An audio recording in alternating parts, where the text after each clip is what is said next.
नमस्कार दोस्तों, मेरा नाम नवनीत कुमार। दोस्तों, यूपीएससी का पूरा नाम यूनियन पब्लिक सर्विस कमीशन है।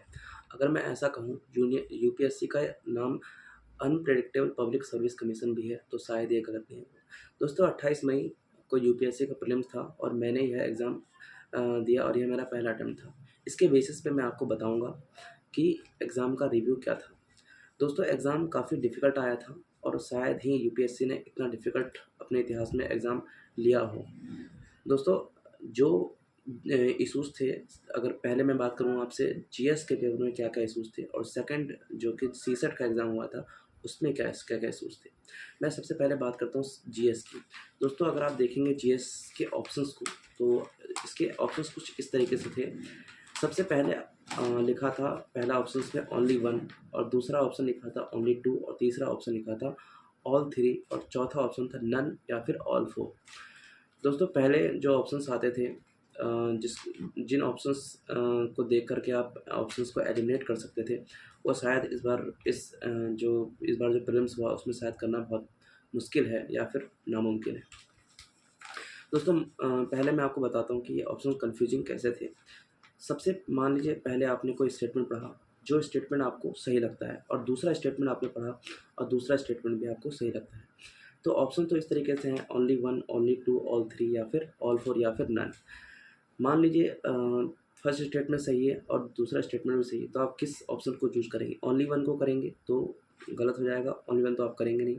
ओनली 2 मान लीजिए आपने 2 स्टेटमेंट सही देखे और ओनली 2 करेंगे, तो ऑप्शंस को पढ़ कर के ऐसा लगता है कि यह सिर्फ़ ओनली 2 यानी कि सिर्फ़ दूसरे स्टेटमेंट की बात कर रहा है। पर असल में ऐसा नहीं है, ये दोनों स्टेटमेंट की बात कर रहा है, फर्स्ट एंड सेकंड। ये कन्फ्यूज़न था और मैं जब एग्ज़ाम दे रहा था एग्ज़ाम सेंटर में, तो मुझे भी यही कन्फ्यूज़न हुआ था और इस कारण मेरे भी बहुत सारे क्वेश्चंस गलत हुए। मुझे लगता है कि और भी स्टूडेंट्स हैं जिनके माइंड में शायद ये चल रहा हो। दोस्तों, जो ऑप्शंस थे वो काफ़ी कन्फ्यूजिंग थे और जो दूसरा इशू था वह था और एलिमिनेशन मेथड। यानी कि जो एलिमिनेशन मेथड जो यूपीएससी के जो प्रीलिम्स में हम पहले एलिमिनेशन मेथड को लगा कर के जो ऑप्शंस को एलिमिनेट करके क्वेश्चंस सही कर लेते थे, वो शायद इस बार यूपीएससी ने ख़त्म कर दिया या फिर जो है ऑप्शंस को उस तरीके से ऑप्शंस दिए ही नहीं कि आप एलिमिनेट कर सकते हैं।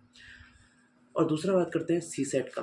दोस्तों, जो सीसेट का जो एग्ज़ाम था वो काफ़ी डिफ़िकल्ट था। मैं जब एग्ज़ाम सीसेट का दे कर के आया, तो मुझे तो ऐसा प्रतीत हुआ कि जैसे कि मैं कैट का एग्ज़ाम दे कर के आया।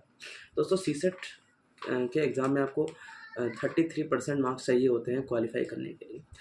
इसके एग्ज़ाम को अगर आपने अगर अटेम्प्ट किया होगा, तो शायद 33% मार्क्स एक्वायर करना ही अपने आप में एक बहुत बड़ी बात होगी इस बार। और इसके कारण मुझे ऐसा लगता है कि काफ़ी कम कट ऑफ इस बार जाने वाली है।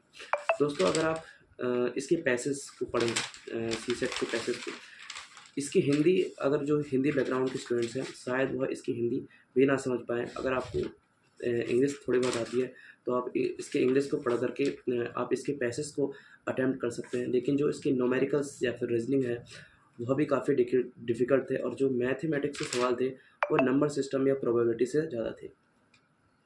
दोस्तों, कुल अंततः मैं यही कहूँगा कि एग्ज़ाम काफ़ी डिफ़िकल्ट था और इस बार जो कट ऑफ है, वो बहुत कम रहने वाली है। दोस्तों, धन्यवाद।